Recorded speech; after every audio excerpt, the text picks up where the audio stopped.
Bienvenidos una noche más a Ciudadano Político. Soy Cris Portugal y hoy tendremos de invitado a el profesor Luis Silva.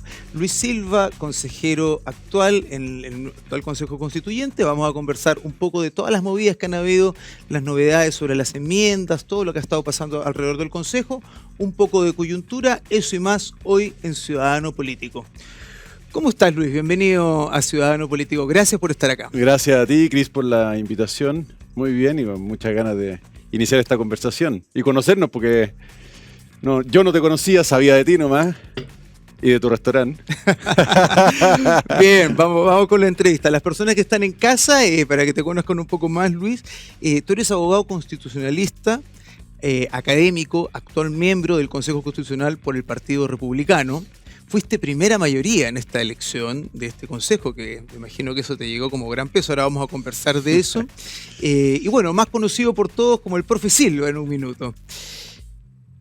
Sobre el proceso constituyente, ¿cómo decidiste ser parte de este proceso? Porque en realidad había que, en esta elección puntual, donde eran 50 consejeros, había que tener altas alturas de mira, porque esto te inhabilita como candidato a las futuras elecciones, es decir, si quisieras ser alcalde por el Distrito 11 o diputado, te inhabilita en ese proceso. Igual, entonces, ¿cómo decidiste ser parte de este proceso? Bueno, como muchas decisiones que uno toma en la vida, es una combinación de circunstancias, momentos, y en este caso particular fue la tercera elección en un plazo muy corto de tiempo, 2 años. Mi primera experiencia fue en mayo del 2021, con la elección de los convencionales constituyentes, para el primer ensayo, ese que terminó el 4 de septiembre del año pasado. Ahí yo fui candidato, no me fue bien, aunque por muy poquito que fuera, y luego decidí hacer de la política mi trabajo, definitivamente dejar el ámbito académico exclusivo en el que había estado hasta entonces, y fui candidato a diputado en las elecciones de noviembre del 2022. Y cuando se abrió este tercer proceso, que era una incógnita después del 4 de septiembre del año pasado, era una incógnita que iba a pasar, cuando es un hecho que va a haber un segundo proceso, yo no tengo ninguna duda de que voy a participar en él. Aún sabiendo lo que implicaba, lo que tú recordabas recién, ¿no? Que los que saliéramos electos íbamos a tener una inhabilidad para la próxima elección que, bueno, significa que antes del 2020 no sé cuánto, no podemos siquiera pensar en ser candidato. Pero bueno, para mí más vale pájaro en mano que 100 volando. La oportunidad de participar estaba aquí y ahora. Yo quería hacerlo, soy, como tú recordaste, constitucionalista. Y creo que me debía, y también un sentimiento de deber para con Chile, el participar en este proceso. Voy a aportar con mi granito de arena. Y después lo que venga, bueno, Dios sabrá, no hay nada escrito en piedra, así que... Bien, el Partido Republicano era un poco reacio a que este nuevo proceso se abriera. Aún así, decidiste participar. Éramos reacios, yo lo dije en mi primera campaña, el 2021, en mi segunda campaña, el 2023, porque nunca he pensado como constitucionalista, sé lo que una constitución te puede dar y lo que no te puede dar, que la constitución o una nueva constitución vaya a resolver los problemas que aquejan hoy día a Chile. Particularmente salud, educación, seguridad social. A eso puede agregarle medio ambiente, vivienda y obviamente hoy día seguridad e inmigración.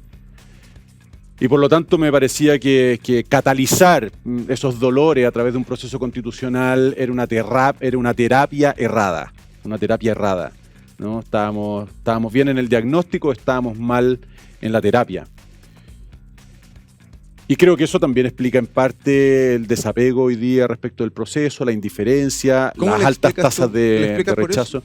Me lo explico en buena medida por lo que fue la experiencia de la convención constituyente. Es raro que tengamos mayor cantidad de rechazo hoy cuando ni siquiera la propuesta está lista. A mí no me extraña. O avanzada, porque ustedes están empezando a votar, ahora van a empezar a votar. Vamos a empezar a votar, ni siquiera estamos votando todavía. Las enmiendas se presentaron hace menos de 2 semanas, imagínate.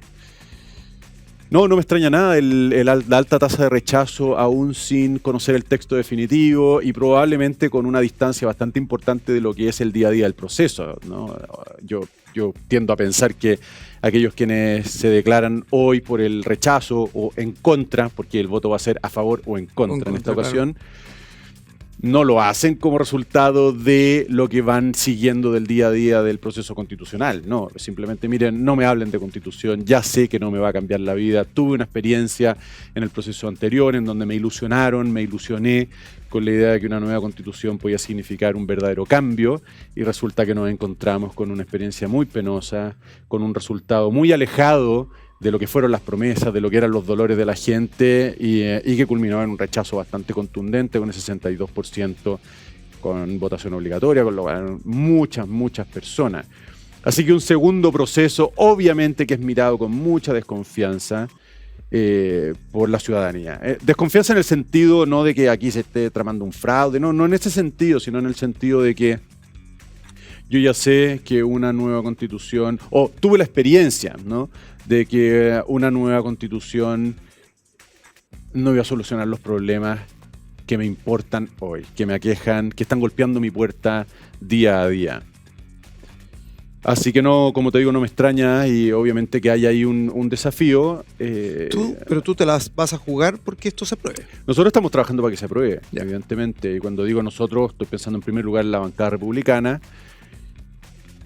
¿Están trabajando ordenados en la bancada? Sí, muy ordenados. Somos ¿Coordinado? un grupo de 22 consejeros y estamos bastante bien coordinados. Obviamente que el día a día implica un esfuerzo de ¿Te ha tomado todos. más tiempo del que tú pensabas? Sí. Yo no vislumbré. Bueno, yo obviamente no sabía al momento de ser electo o al momento de participar en la campaña que iba a ser el delegado o jefe de bancada. Por lo tanto, no tenía una expectativa sobre qué podía significarme ese rol, pero cuando lo asumo, sí, no ponderé el desafío. Me encanta, tengo que decir que estoy muy contento con el desafío, me encanta poder relacionarme con las personas, sacar lo mejor de ellas. Hay muchos otros que están haciendo lo mismo, no quiero la exclusividad para nada, pero evidentemente como jefe de bancada hay un rol allí de ir reconociendo cuáles son los talentos de cada uno y ir encontrando el lugar más apropiado para cada uno. Y en fin, ese desafío me encanta, y además creo que es tremendamente importante de cara al proceso. Es decir, creo que una bancada bien aunada, con un soporte técnico solvente y con una buena dirección dentro de las limitaciones propias del proceso y de las personas, es la mejor forma de aportar al proceso. Bien, te hago esta pregunta. ¿Ustedes también están cómodos con la Constitución actual? O sea, si este proceso llegase a fracasar, ¿ustedes de igual manera quedarían más o menos contentos con la Constitución actual? Como nosotros nunca pensamos que una nueva constitución fuera la solución a los problemas de los cuales somos conscientes y de los cuales hay un diagnóstico bastante consensuado, la constitución vigente obviamente no representa un problema, lo cual no implica que creamos que el Chile de los próximos años no requiera un cambio constitucional. Cuando digo un cambio constitucional es actualizar en varios aspectos la constitución que teníamos, de hecho que tenemos. De hecho, la postura original fue esa, decir, oye, mira, nosotros no nos negamos a la necesidad de una actualización de la Constitución, de una modernización, de una evolución, de un reconocimiento de las nuevas realidades en el texto de la Constitución, pero creemos que el lugar para que eso tenga lugar es el Congreso, es decir, los poderes constituidos, ¿no? La institucionalidad vigente. Lo hubieras hecho a través de reformas constitucionales. Ese nos parecía que era el camino natural. Pero una vez que el proceso es un dato de la causa, nosotros decidimos participar porque siempre pensamos que el proceso iba a resultar mejor para Chile con nosotros dentro que con nosotros fuera. El hecho de haber sido... Y le fue súper bien. Claro, el hecho de haber sido 22 consejeros electos, bueno, 23, pero Aldo renunció. El hecho de ser una bancada de 22 nos pone obviamente en una situación que yo nunca imaginé, al menos, y de mucha responsabilidad frente al proceso y las expectativas de la ciudadanía. de cara al plebiscito del 17 de diciembre. Con esa responsabilidad que estás diciendo tú, ¿van a poder ustedes o tienen en mente que es quizá indispensable tener que ponerse de acuerdo con sus primos hermanos de Chile Vamos? Absolutamente. Hay una imagen futbolística que es útil para poder responder esa pregunta, que es que los republicanos tenemos los votos para atajar goles, es decir, para vetar. Por nosotros mismos podemos vetar cualquier iniciativa, pero no tenemos los votos para meter goles. Nosotros necesitamos los votos de otros consejeros de otras bancadas. Obviamente que las alianzas naturales son con Chile Vamos, pero aquí no hay que descartar también alianzas que comprendan a las bancadas del oficialismo. Y de hecho, yo soy un convencido de que hay varios espacios para que eso ocurra y tengo la esperanza de que se materialice esa... ¿Tienes especial cercanía o ves en alguno del oficialismo un poco más de disposición a poder conversar con ustedes? Porque, digámoslo, la extrema izquierda no está muy dispuesta a sentarse a conversar con ustedes. Yo no he tenido esa experiencia todavía, no los conozco a todos, no conozco a todos los consejeros del oficialismo. He ido conociéndolos poco a poco, a algunos... Pero con algún un café. Sí, con varios. Alguno buena onda. Con varios. Eso es lo que te quería decir, que ha habido un acercamiento progresivo a cada uno de ellos y con algunos de manera más intensa. Y mi conclusión es que hay una voluntad muy sincera de llegar a acuerdo, de buscarlo, sabiendo que en el papel no es necesario, ¿no? Sabiendo que no es necesario. Sí, estamos absolutamente necesario en sentido estricto, porque al final uno puede decir, mira, de cara al resultado final, de cara al significado que una nueva constitución tiene en términos políticos, hay una necesidad de llegar a acuerdo. En ese sentido, claro, hay una necesidad. Pero y ese es un sentimiento compartido. Entremos a ese tema. Ahora, por ejemplo, estaban empezando a negociar, justamente. Por lo menos se habían sentado a negociar públicamente. Y se presentaron las enmiendas. Y nos vamos ahora, empezamos la semana con un día lunes donde la bancada oficialista, con 14 de 17 votos, si es que no me equivoco, presentan un recurso a la Corte Suprema por las enmiendas que Chile Vamos y Republicanos habían presentado, sobre todo en el tema de defensa, seguridad y defensoría de las víctimas. ¿Cómo se explica esto cuando podemos tener personas en teoría que supuestamente se quieren sentar a conversar? Pero de plano, a todo esto te quiero preguntar a ti como abogado constitucionalista si este recurso fue presentado en oportunidad o no, porque hay muchas versiones ahí. Te hago las dos preguntas. Yo creo que no hay ninguna contradicción, yo no la veo por lo menos, ninguna contradicción de parte del oficialismo de declarar la voluntad de negociar, de buscar espacios para los acuerdos por una parte y presentar o haber presentado este recurso ante la Corte Suprema por otra. Yo no veo una contradicción y a mí no me genera en particular ningún conflicto, ninguna dificultad, ¿no? El hecho de la presentación de ese requerimiento ante la Corte Suprema, para mí en lo personal no representa un obstáculo de cara a las negociaciones. Para nada, entiendo perfectamente de dónde viene la iniciativa. Pero si les va bien en el recurso que presentan. Bueno, eso es harina para mí de otro costal, porque la decisión está fuera del Consejo y lo que corresponde es aceptar la decisión que tome la Corte Suprema. Y para mí esa decisión simplemente es una eventual modificación en un aspecto del proceso, del cual ya no somos responsables, por lo tanto a mí no me genera especial conflicto.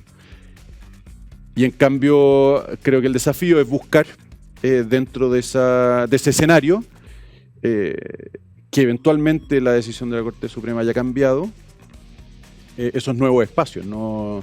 Hay una desconexión de la bancada oficialista con las demandas de la población, las preocupaciones de la población al haber presentado este recurso. ¿Están un poquito desconectados? Yo creo que la presentación del recurso fue un error precisamente desde ese punto de vista. Porque los nuevos capítulos que se objetan a través de este requerimiento ante la Corte Suprema son los 3 o 4, porque referidos a seguridad, ¿no? Hay uno que es la Defensoría de las Víctimas, un capítulo sobre Defensoría de las Víctimas que está presentado por Chile Vamos y que lo que busca es darle un espacio exclusivo dentro de la estructura de la Constitución a este órgano que tendría por objeto el prestar asesoría jurídica a quienes han sido víctimas de delitos. Porque hoy día el Estado ofrece esa defensoría a los potenciales delincuentes para que puedan enfrentar el proceso penal siempre asesorados por un abogado. Pero las víctimas no tienen esa ayuda. Entonces estaba la Defensoría de las Víctimas. Después estaba... O sea, para que las personas que nos ven en casa lo entiendan un poco más fácil. La persona que te agredía, por ejemplo, tenía un defensor público pagado por todos nosotros y la víctima tenía que pagarse un abogado privado, por decirlo de alguna manera. Así es. O comparecer solo, no sé si se puede Así comparecer es. solo. Entonces, depende. Si es abogado, depende del tipo de proceso, pero en general lo necesitas. Sí. Y claro, la Defensoría de las Víctimas Esto venía para a corregir eso. Claro, venía a dar una asimetría, una simetría, de las partes en el juicio penal. ¿Cómo alguien se puede oponer a eso? Bueno, aquí se están oponiendo a la creación del capítulo. Habría que preguntarles a ellos si se están oponiendo también a las normas sustantivas, pero definitivamente la señal no es buena. Porque junto con la Defensoría de las Víctimas están objetando un capítulo de defensa nacional que es seguridad puertas afuera, como me gusta llamarlo a mí. Y por último, un capítulo que por lo menos en el caso de la bancada republicana tiene por nombre Paz, Orden, Paz y Seguridad, creo que, o Paz, Orden y Seguridad. No me acuerdo el orden exacto, son los 3 términos.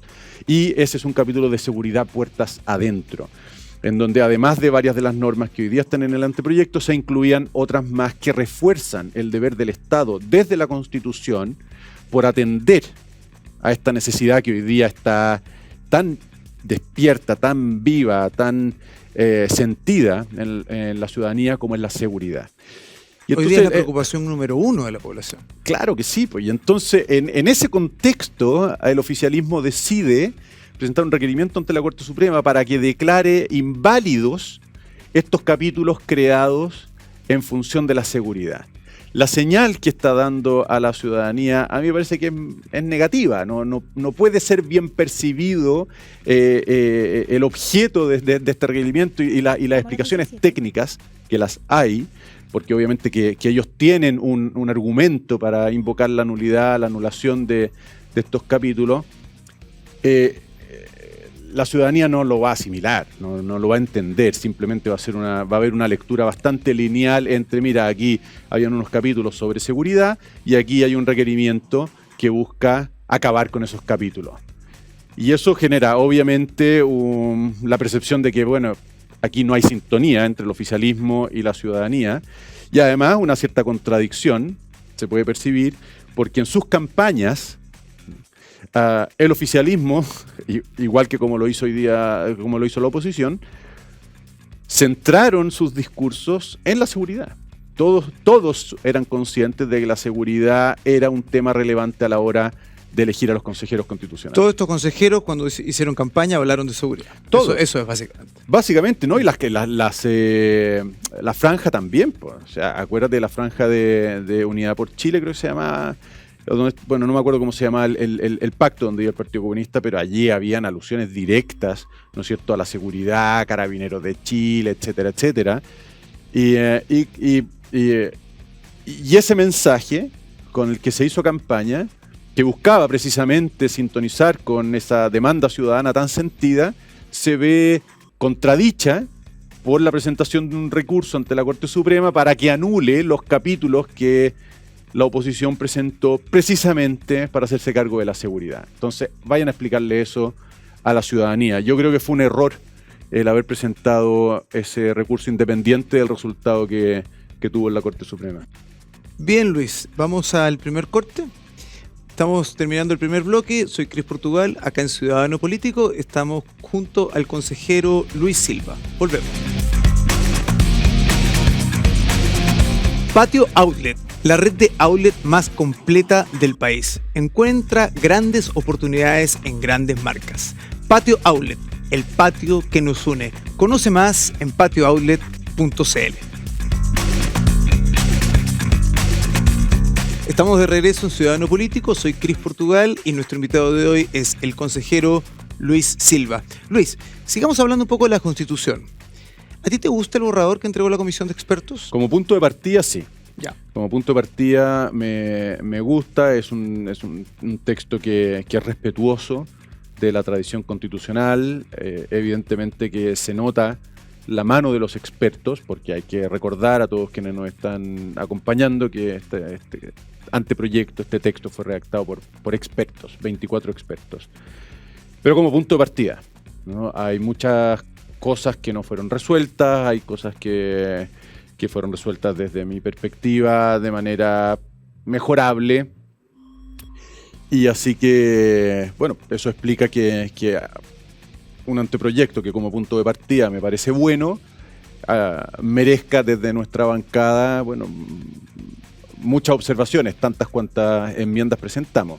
Ya eso súmale las enmiendas presentadas por las demás bancadas y tienes la confirmación de que como punto de partida está bien, pero que oportunidades para mejorar tiene muchas. Bien. ¿Te parece? Vamos a tocar varios puntos porque tratar de que no se nos queden. Yo sé que la entrevista pasa súper rápido, pero tratar de que no se nos queden algunos fuera. Pasemos por varios Usted puntos, manda. ¿sí? Para fijar algunas posturas. Me gustaría saber qué piensas de esto. Sobre la paridad de entrada y la paridad de salida. ¿Tú crees que la paridad de entrada de una u otra mano mete la mano a la urna? La paridad de entrada no. ¿La de salida? La de salida sí.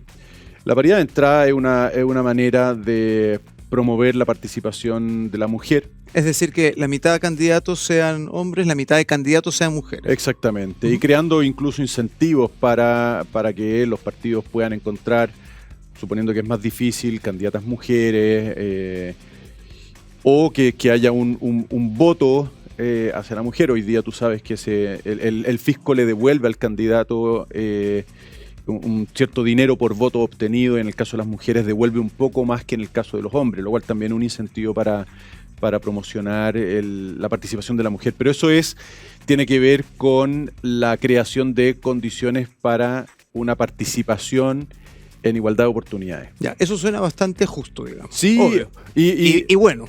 Sí, o sea, perfectamente dentro del margen de lo opinable. Pueden haber muchos otros mecanismos que se complementen con o que lo sustituyan. A mí me parece bien. ¿Y la paridad de salida? La paridad de salida creo que tiene más objeciones, sin ser una cuestión de vida o muerte, porque no lo es. Pero viene a añadir una regla más que se suma a las que ya existen del sistema electoral, que hacen cada vez más difícil explicarle a las personas por qué se obtiene un determinado resultado de representación habiendo tenido una votación como la que se tiene. Cuando tú hablas de que el nuestro es un sistema proporcional, respetuoso de las sensibilidades de la mayoría, y enfrentas una situación como la de Juan Sutil en la región de O'Higgins, que siendo la segunda mayoría de la región tiene que cederle su puesto a una compañera de lista que obtuvo creo que 16 veces menos votos que él, no es tan fácil entender que estemos frente a un sistema proporcional. Y esa distorsión se produce precisamente por una paridad de salida, ¿no? Hoy día tenemos la dificultad, sin paridad de salida, de explicarle a las personas por qué tenemos en el Parlamento, en el Congreso, en la Cámara de Diputados, 3 diputados que van en la misma lista que Pamela Giles, que juntos prácticamente no suman los votos para superar a varios candidatos del mismo distrito que no llegaron al Congreso. Simplemente porque Pamela Giles tiene tantos votos, es tan votada ella, que arrastra consigo 3 diputados más. Entonces, anda a explicarle a las personas que estamos frente a un sistema proporcional cuando están entrando 3 diputados que tienen menos votos que varios que quedan fuera. Claro. Entonces tú ya tienes una dificultad con las reglas establecidas y a eso tienes que sumarle situaciones como la de Juan Sutil, ¿no? Por poner un ejemplo muy conocido. De hecho, en el primer proceso, en la primera convención, jugó en contra de las mujeres. Exactamente, de hecho corrigieron el mecanismo. Corrigieron a favor de los haciéndolo hombres. más complejo, porque eran pocos los que entendían cómo funcionaba y menos aún los que eran capaces de explicarlo. Claro. Y de hecho tuvimos situaciones puntuales para discernir la correcta aplicación de las normas de paridad de salida y saber quién finalmente era el que había llegado al consejo, si un hombre o una mujer. A mí me parece que es contraintuitivo todo este armatoste conceptual con un sistema electoral que se dice proporcional. Me parece contraintuitivo. Por lo tanto, creo que no conviene añadirle una nueva regla al sistema, como es el de las que tienen que ver con la paridad de salida, porque interfiere aún más en ese proceso que va desde la voluntad del elector al representante elegido. Interfiere cada vez más y entonces se torna muy difícil justificar la proporcionalidad de ese sistema de representación. Hace todo el sentido. ¿Por qué mi candidato por el que yo voté y tiene tantos votos no está sentado ahí? Exactamente. Bien. Vamos a otro tema. El tema de la protección a la vida, como lo plantean ustedes como republicanos y parte de Chile Vamos también, hay que decirlo. El tema del aborto. En entrevistas a lo largo de estos meses hemos visto a Arturo Esquella, hemos visto en ocasiones al mismo José Antonio Kast, diciendo que este tema quizá no era un tema que se debía regular directamente en la Constitución y que debería quedar al legislador después. De hecho, está normado hoy con las 3 causales. ¿Cómo ves tú esto? ¿Será bueno que esto entre a discusión en este Consejo? ¿O no es un tema un poco muy polémico que quizás abarque mucho tiempo y polarice más las posiciones?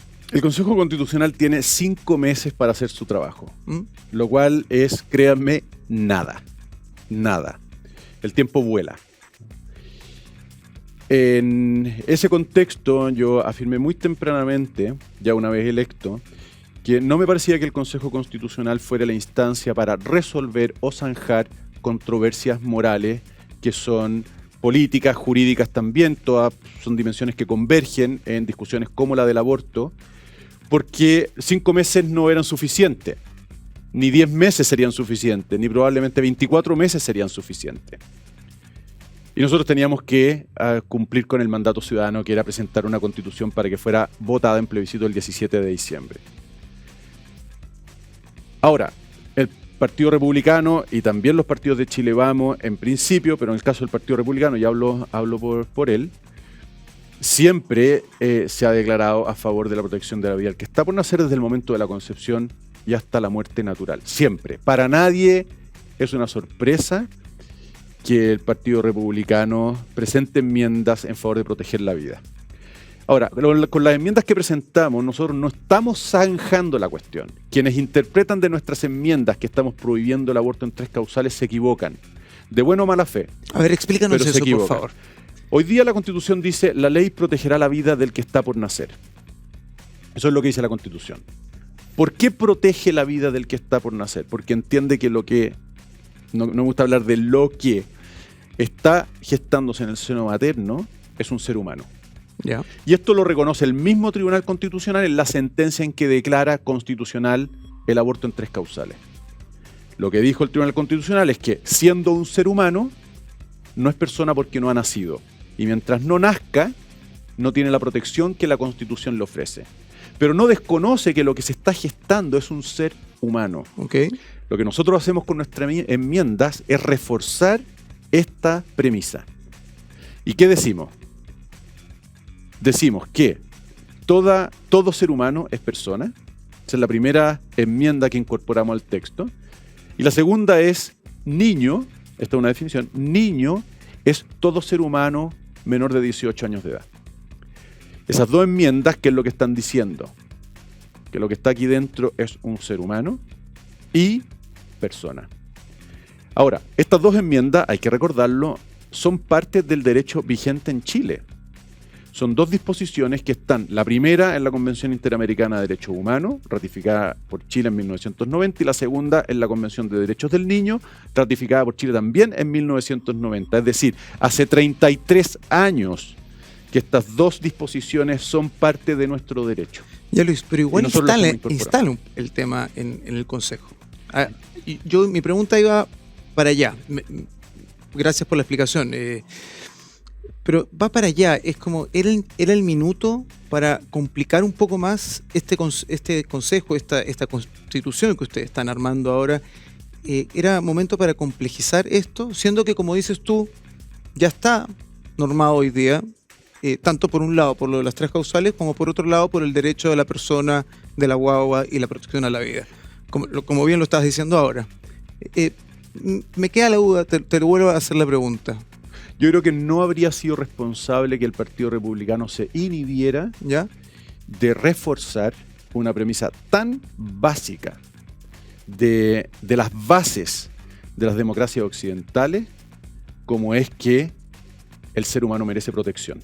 Bien. La vida del ser humano merece protección. Creo que no habría sido responsable que, por el temor de instalar un debate incómodo, el Partido Republicano hubiese renunciado a reforzar esta idea. Bien. Y hay que recordar que este debate se da o se está dando a propósito de la presentación de la enmienda. Es decir, todavía no hay un texto definitivo y vinculante. ¿Por qué te digo esto? Porque el que llegue a hacerlo no va a depender exclusivamente de republicanos. Va a depender, en primer lugar, de los votos de otros consejeros que tienen que sumarse a estas enmiendas. Aprovecho a recordar que las 2 bancadas de Chile Vamos, la de Evópoli con RN y la de la UDI, también presentaron enmiendas en el mismo sentido, quizás no tan robustas como en su conjunto como las de republicanos, pero definitivamente para reforzar esta premisa Perfecto. esencial. Y segundo, esto va a pasar por un plebiscito. Es decir, la ciudadanía finalmente va a darle fuerza normativa a la propuesta que hasta ese momento es una creación sin vida. No, sí, eso está claro, eso está claro. Yo creo que todos revisamos un poco las encuestas, encuestas que tienen, yo creo que ya recuperaron un poco bastante la credibilidad, porque se pegaron bastante a los resultados. Ustedes tuvieron mejores resultados que las mismas encuestas, de hecho, como republicanos. Y así como bien muestra que las preocupaciones de la ciudadanía hoy, en número 1 están la seguridad, las pensiones, tema al que vamos a entrar luego. También cuando hacen encuestas sobre este proceso, este es un punto que quema, por decirlo de alguna manera. Por ahí va el tema. Te hago una pregunta, el tema del matrimonio igualitario, ¿qué postura tienes respecto a él? Ahí no tenemos nosotros como bancada postura. En la Constitución no hay una sola alusión al matrimonio. Lo más cercano que hay es una referencia a la familia, pero ni siquiera hay una conexión entre el matrimonio y la familia, simplemente la palabra matrimonio no se menciona. Por lo tanto, no ha sido objeto de este debate ¿Ya? constitucional y no lo va a ser. Y no lo va a hacer. No lo va a hacer. Bien, sobre libertad de enseñanza, que es un tema que se estaba hablando mucho, pasamos por una acusación constitucional que finalmente fue rechazada contra el ministro de Educación Ávila, pero tuvo foco en el tema de la libertad de enseñanza. Yo te hago una pregunta un poco distinta a la que probablemente escuchas en todos los paneles, porque siempre se centran en el tema valórico religioso, como siempre como las peleas van por ahí. Pero yo te hago una pregunta, ¿hasta dónde llega el derecho de los padres para decidir a veces por el hijo? Yo estoy de acuerdo con la libertad de enseñanza y decisión de los padres, para decírtelo directamente. Pero, ¿qué pasa, por ejemplo, si en Chile un papá dice, no, ¿sabes qué? Mi hijo no lo voy a mandar al colegio porque no quiero que se contamine con lo que está pasando afuera y voy a hacer homeschooling, Sí. que estudie en casa. Sí. ¿Hasta dónde? ¿Cuál es el límite de la libertad de enseñanza? No hay una respuesta única que pueda darse en abstracto. Lo que sí puede decirse, y esto es a nivel de principio, es que la prioridad respecto de la educación de los niños está en los padres, frente al Estado, ¿no? Es decir, si tenemos que elegir a quién preferir entre los padres y el Estado, debemos preferir por defecto a los padres. En casos excepcionales, el Estado podrá reemplazar a los padres, o cuando no están, que puede ser también un supuesto. Y esa es la definición que inspira en particular nuestras enmiendas en materia de enseñanza y educación.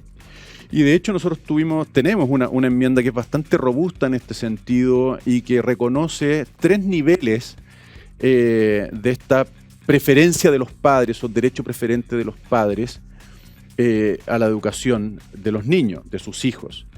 que es primero elegir el proyecto educativo, segundo elegir el establecimiento y tercero definir qué significa el interés superior de sus hijos, ¿no? Que es un concepto que hoy día da vuelta, ¿no es cierto? Interés superior del niño, y que muchas veces ha sido o puede ser o quiere ser interpretado como como un instrumento para superar la voluntad de los padres y poder desde el Estado decidir por ellos respecto de qué es lo que más le conviene al niño, ¿no? Obviamente que hay muchas situaciones límite en que la respuesta no es fácil, pero en la Constitución estamos dictando normas generales, de hecho bastante amplias, porque al final son marcos para el legislador y los demás poderes constitucionales.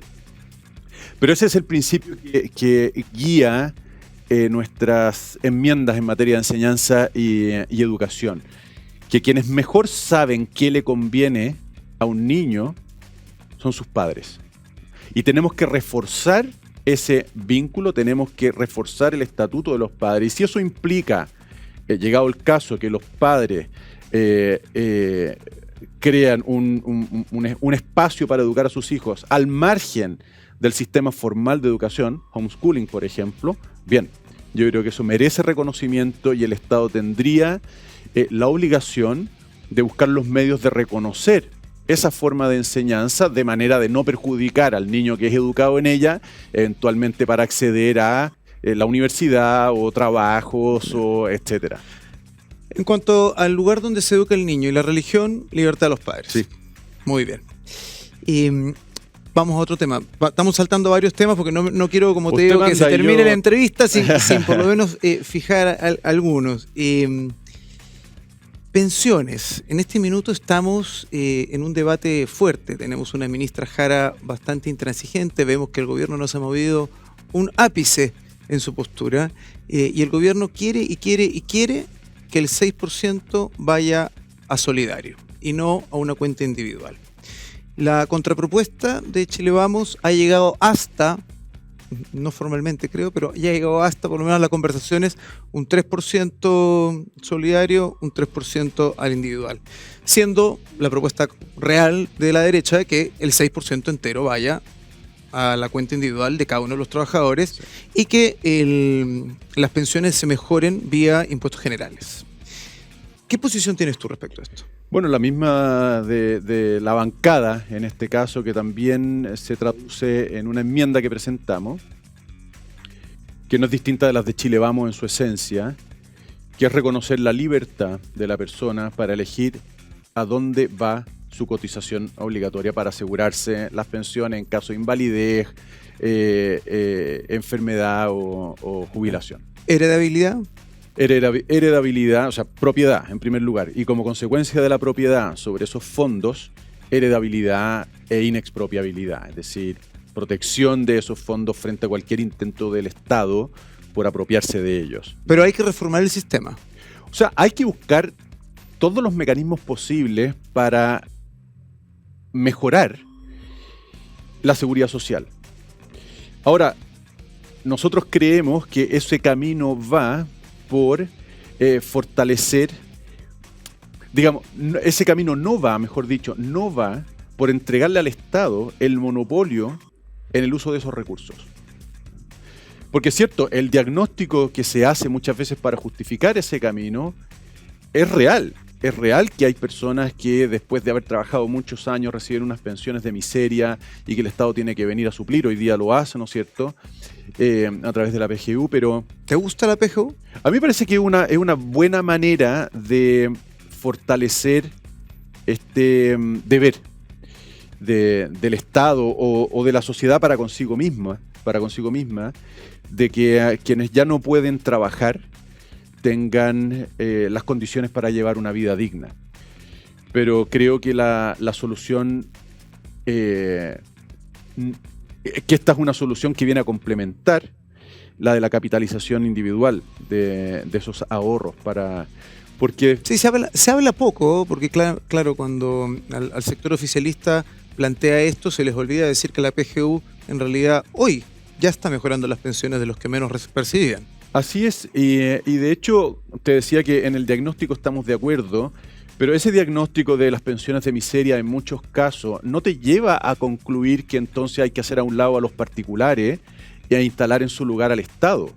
Porque de hecho la experiencia internacional no prueba que el Estado sea mejor, más eficiente o un distribuidor más justo de pensiones. Preguntémosle a los amigos de Argentina cuando los Kirchner se tomaron todas las platas de las AFP. E incluso anda a ver países exitosos con los que solemos compararnos, tampoco la evidencia te prueba eso, ¿no? Entonces es un debate abierto y que precisamente es lo propio de la política, decidir dentro de las muchas opciones que se presentan cuál es la que más conviene. Bien. Y hoy día hay un sistema que con todos los defectos que pueda tener, no ha demostrado ser un fracaso. No ha demostrado ser un fracaso. Bien, Luis. Pasemos entonces al siguiente bloque. Acabamos de conversar un poco sobre pensiones y varios temas contingencia. Soy Cris Portugal, acá en Ciudadano Político. Nuestro invitado de hoy, Luis Silva. Volvemos en Ciudadano. Patio Outlet, la red de outlet más completa del país. Encuentra grandes oportunidades en grandes marcas. Patio Outlet, el patio que nos une. Conoce más en patiooutlet.cl. Estamos de regreso acá en Ciudadano Político. Soy Cris Portugal y nuestro invitado de hoy, el consejero Luis Silva. Luis, estábamos comentando un poco de varios temas. La ley de usurpaciones, que es un tema y yo creo que le importa mucho a los chilenos porque va básicamente en la protección de la propiedad privada. Esto, recordemos, haciendo una historia muy cortita, ya había pasado el Senado, fue aprobado por el Senado y hay que decirlo y reconocerlo con el impulso del senador Coloma en la Comisión de Seguridad y fue recientemente aprobado por la Comisión de Seguridad a manos de Jorge Alessandri, que fue un gran impulsor de esto como presidente de la Comisión de Seguridad en el Congreso, en la Cámara de Diputados. Pasó sala, está con urgencia. El gobierno y varios voceros del gobierno de partido, la ministra Camila Vallejos, han salido a decir de que esto es grave porque para ellos es un poco la ley del oeste, donde cada uno se va a poder defender. Recordemos que en el caso de usurpaciones protege el derecho a la propiedad, la flagrancia permanente, es decir, el delito va más allá de las 12 horas, como era ahora, que después si no lo sacabas, no avisabas antes de las 12 horas, está sonado al día de hoy. La legítima defensa privilegiada y además ya no es solamente una multa para la persona que se toma un terreno o se toma una propiedad, sino que efectivamente hay prisión. ¿Crees tú que esto va a prosperar? ¿Esto va en línea a lo que la ciudadanía quiere? Para serte franco, no tengo una opinión sobre cuál sea el futuro de esta discusión legislativa. Pero sí quiero referirme a una cuestión que está en el trasfondo y creo que explica esta discusión y otras que ha habido y que va a haber. Y que tiene que ver con la pérdida del respeto a las normas.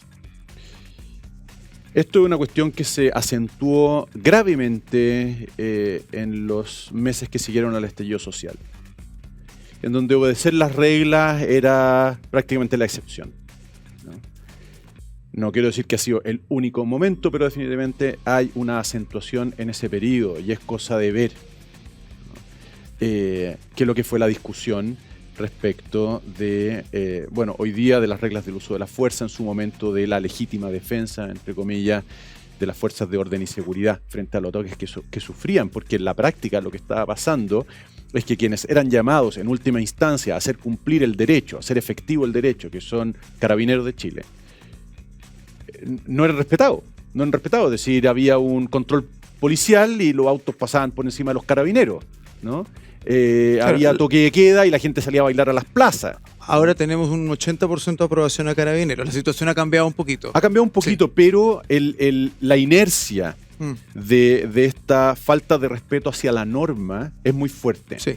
Y la discusión de usurpaciones, por lo que te escuché, porque yo no he seguido la discusión legislativa, obedece a la misma idea, es decir, mira, existe la propiedad privada y tú no puedes tomar lo que no es tuyo.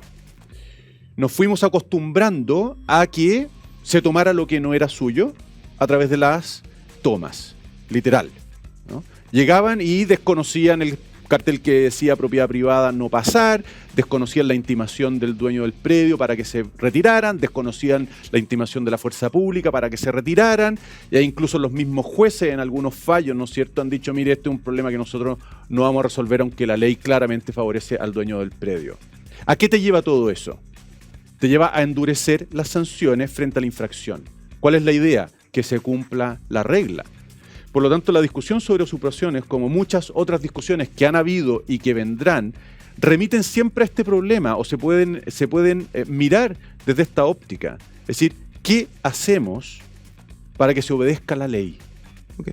Y en un esquema o en un contexto en donde la desobediencia es frecuente, la desobediencia es tolerada, lo natural es reforzar las sanciones. ¿Republicanos va a impulsar esto? ¿Ah? ¿Republicanos va a impulsar esto? No tengo idea.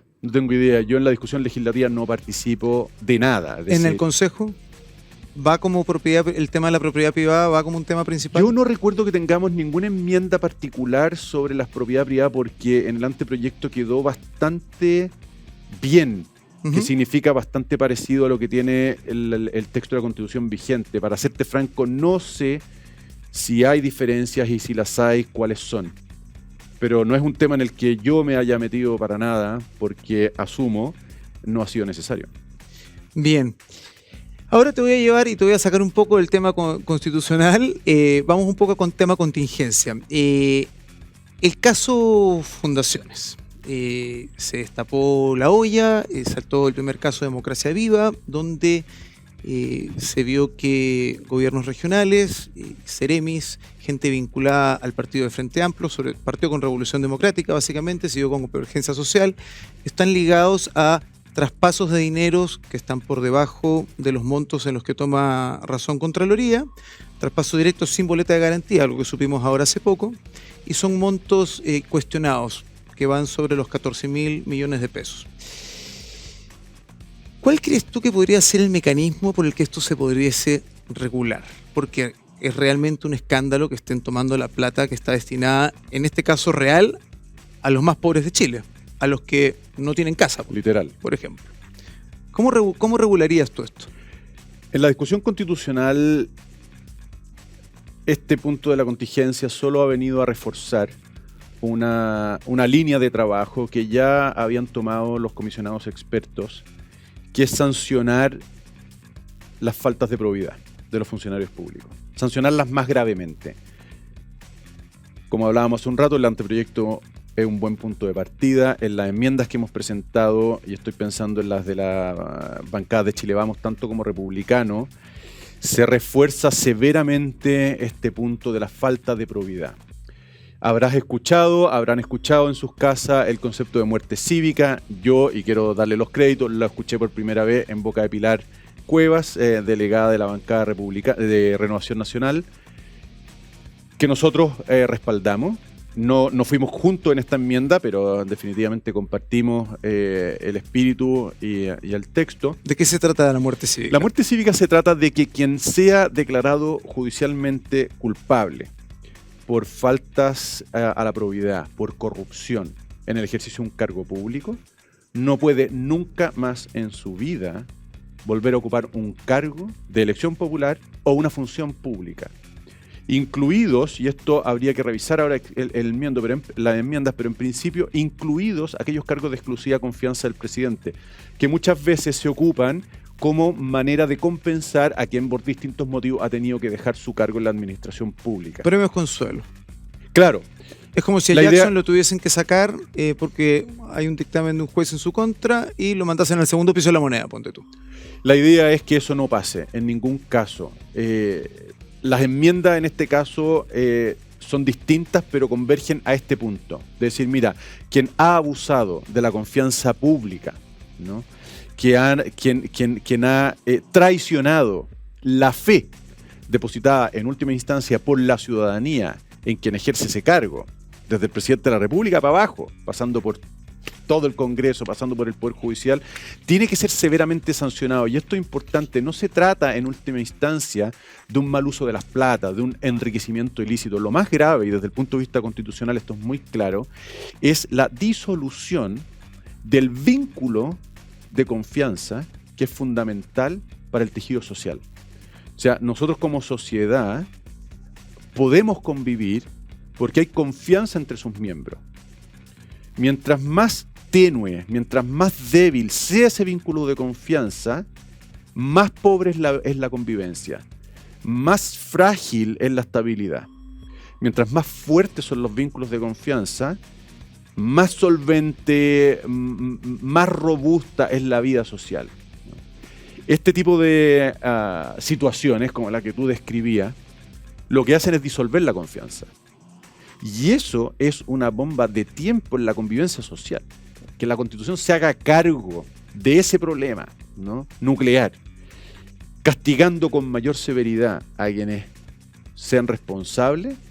Con la muerte cívica. Con la muerte cívica. Es la respuesta constitucional a tu pregunta, ¿no? Bien. ¿Qué se puede hacer? Luis, para ti, ¿cómo evalúas tú cómo se ha manejado el presidente Gabriel Boric y su gobierno en esta crisis fundaciones? Mira, te voy a ser muy franco, Chris, yo he seguido muy poco la contingencia, en eso me acuso. Estás sin tiempo. Estoy absolutamente absorbido por la discusión constitucional, que ya por sí sola me comería todo el tiempo, pero además por el día a día, ¿no?, de mantenerse conversando con la gente de tu bancada, con las otras bancadas y las bancadas, con las otras bancadas de Chile, de la derecha y con las bancadas de enfrente. Así que honestamente no he seguido, por lo tanto prefiero no evaluar. Ya, buenísimo. Nos vamos acercando al final de la entrevista y vamos a pasar a algo que son preguntas cortas y respuestas cortas. ¿Sí? Pero acá sí me vas a tener que responder. Siempre tengo la respuesta de Michelle Bachelet, paso. Es verdad, su paso memorable. Sí, no, Sí. Yo la tengo siempre en el bolsillo. ¿Tú la ves a ella como a la expresidenta Bachelet, tú la ves a ella como un poco gestora de todo esto que nos ha tocado vivir los últimos años, de todos estos estallidos sociales, el bichito de la nueva constitución, la instalación de en el Congreso, por ejemplo, que bueno, no lo alcanzamos a tocar, pero ojalá que ahora exista una valla. Sí, pues el umbral del 5%. El ¿no? umbral del 5% para que los partidos puedan tener representación en el Congreso. ¿Tú estás de acuerdo con eso? Sí, a mí me gustan todas las medidas que se propusieron. Bien. Bueno, casi todas. No, Bien. Pero te hago la pregunta sobre la expresidenta Bachelet. ¿Tú crees que ella sembró esa semilla? ¿Ella dejó eso? No me atrevería a decirlo. Me parece que asignarle demasiada responsabilidad a una sola persona en un fenómeno social que por lo mismo es tremendamente complejo. Si los expertos, y ahí con esto estoy pensando en sociólogos, antropólogos, comunicadores, no pueden ponerse de acuerdo sobre una interpretación del estallido social y menos de sus causas. Así que no, yo no me atrevería a decir que una sola persona es responsable de haber puesto la semilla de lo que... Bien, vamos a las preguntas cortas. ¿Qué nota le pondrías al gobierno del presidente Gabriel Boric? Ahí me dan ganas de decir paso. Fuiste académico. Yo fui académico y hoy día estoy de consejero constitucional. Yo honestamente esa no la quiero responder, Chris. Yo hoy día diría que reprueba, pero sin una nota. Yo no le pondría nota. Con el reprueba... Vámonos al sistema americano. Con el reprueba estamos. Bien. Después de la derrota fuerte que sufrió el gobierno en el Consejo y las crisis que han tenido después políticas como el caso Fundaciones y otros, ¿se acabó este gobierno y va a ser un administrador de acá al final? Yo no puedo dejar de pensar, y lo conversábamos en el intermedio, en el caso Cabal, que de alguna manera rebajó las posibilidades del gobierno de Bachelet II, porque minó las confianzas y por lo tanto las posibilidades de llevar adelante una agenda. Creo que las crisis que han sacudido a este gobierno en los menos de 2 años que lleva, le han puesto el mismo techo. Le han puesto el mismo techo y creo que no hay mucho espacio para este gobierno en reformas emblemáticas como las que prometió durante su campaña. Yo creo que tiene un techo bien bajo. Bien. Siguiente pregunta. ¿Tú estarías de acuerdo con cadena perpetua para los agresores de Carabineros? Yo no tengo una opinión, Cris, porque depende de la agresión. Obviamente depende de la agresión, depende del contexto en materias penales, ¿no es cierto? Las penas ¿asesinato de carabineros? De nuevo, depende de muchas circunstancias. Mira, a ver, voy a dejarte muy claro al principio. Aquí hay que proteger a Carabineros y eso hoy día implica medidas más robustas que las que hemos tenido. Porque hemos sido testigos de cómo se puede agredir casi impunemente a Carabineros durante años. Y eso tiene que cambiar. Eso tiene que cambiar. Hubo una discusión, la ley Naín Retamal, que puso esto sobre el tapete. Hoy día hay otra discusión en curso que es sobre las reglas de uso de la fuerza.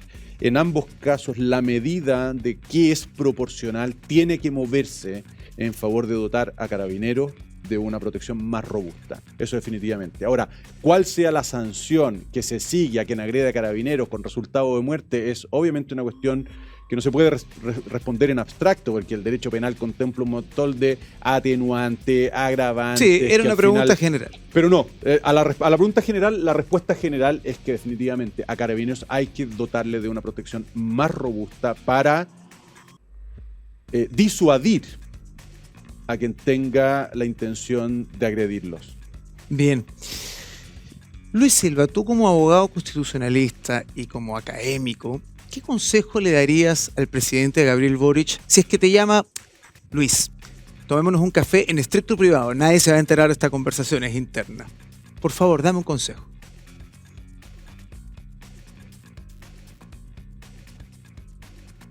Yo lo que le aconsejaría es que transmita lo que ya conversábamos, de la importancia de cumplir con las reglas.